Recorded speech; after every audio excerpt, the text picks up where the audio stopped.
Hello, ladies and gents, boys and girls, people of all ages, sexualities, and identities, and welcome back to another series review. Today's series review is none other than X-Men 97. And we're reviewing the first series of this series. I've just finished it, and I've got to say, fantastic. Fantastic. But let's get into the gist of the story. This series picks up from where the last series left off. Charles Xavier is thought to be dead.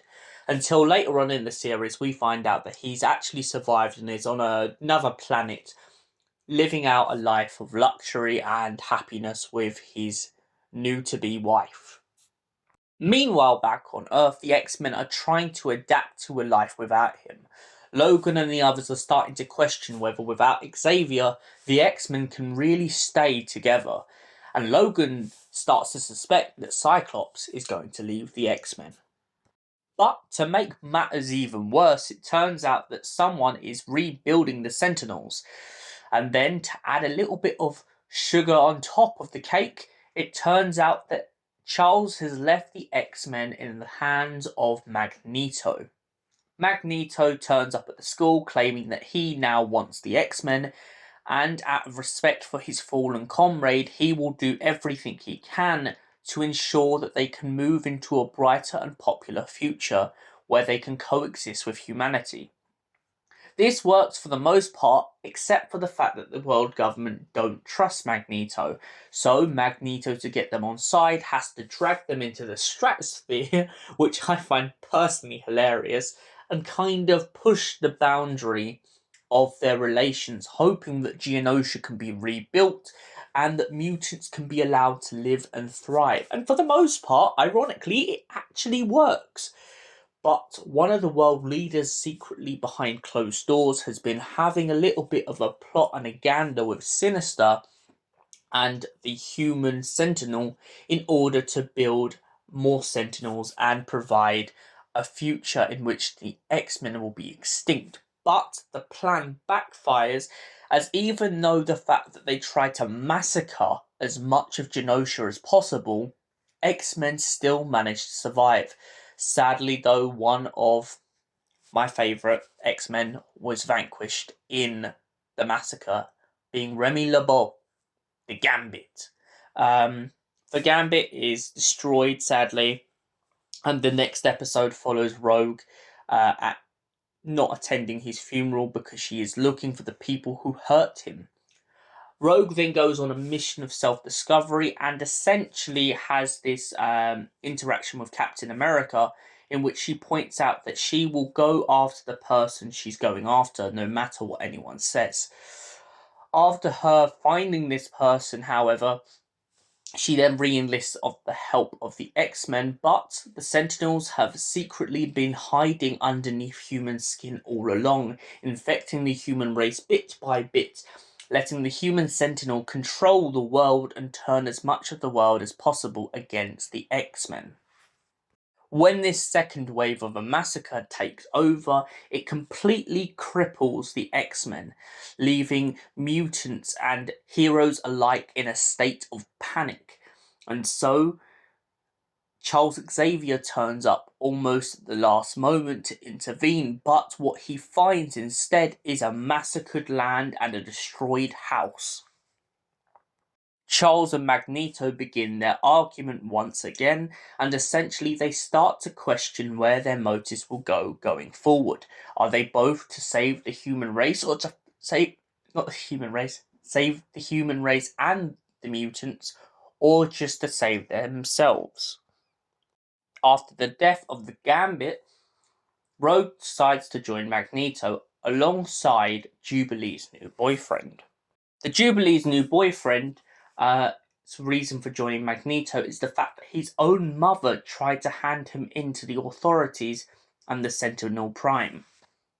The X-Men then find themselves in a bigger catastrophe after finally managing to dial back the power on the human Sentinel. They know the only way to destroy him once and for all is to essentially overload a machine in the Magneto meteorite.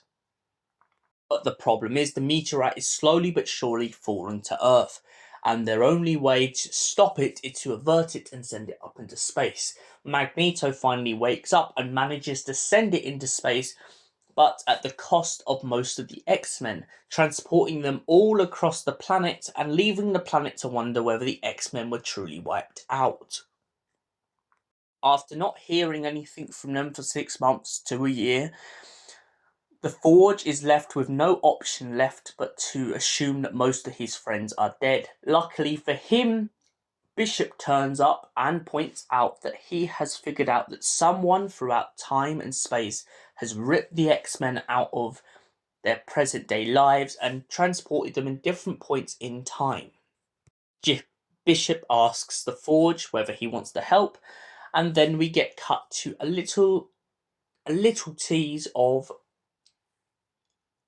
Apocalypse and the X-Men being transported through different points in history. We also find out that Jean and Scott have been transported to a point in time which their younger son, Nathan, is still a boy. So that's the rough gist of each episode, but let's go into the littler details that we might not have mentioned. There is a scene where Scott believes that he is having a child, which is completely true, except for the fact that he gets it wrong. Turns out that Jean has been cloned by Sinister and has essentially given them Nathan.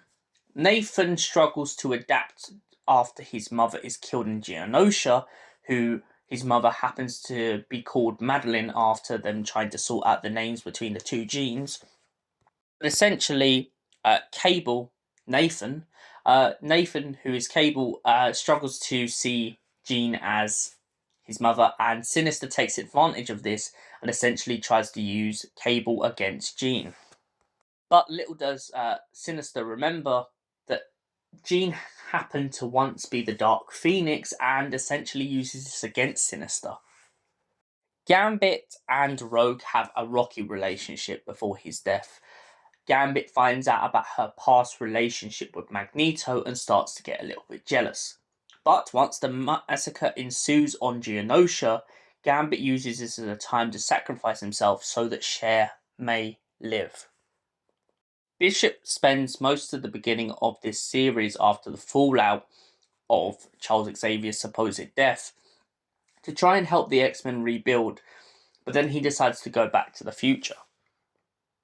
Storm actually loses her powers in this series at one point, which really breaks her spirit, hence why she goes to Forge.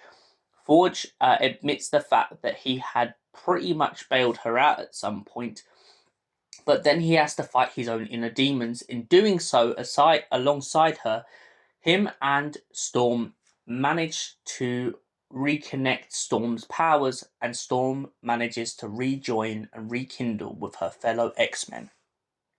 Before the baby, however, Jean and Scott have a compromising conversation at the beginning of the series, asking themselves the question whether or not they should stay with the X-Men. Logan begins to sense this and of course becomes as tetchy as always.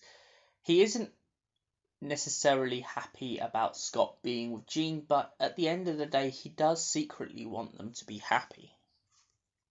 So what did I think of X-Men 97 Series 1? It was gripping, it was dramatic, and most importantly, it pulled at your heartstrings every second. And the thing I loved the most as well with this new X-Men series is the fact that it's not just gripping, it actually takes the opportunity to try and bring the X-Men into our Marvel Cinematic Universe more than we've ever seen it before. We finally get to see more of the Avengers and Peter Parker and all these other superheroes. Even Doctor Strange has a cameo in this.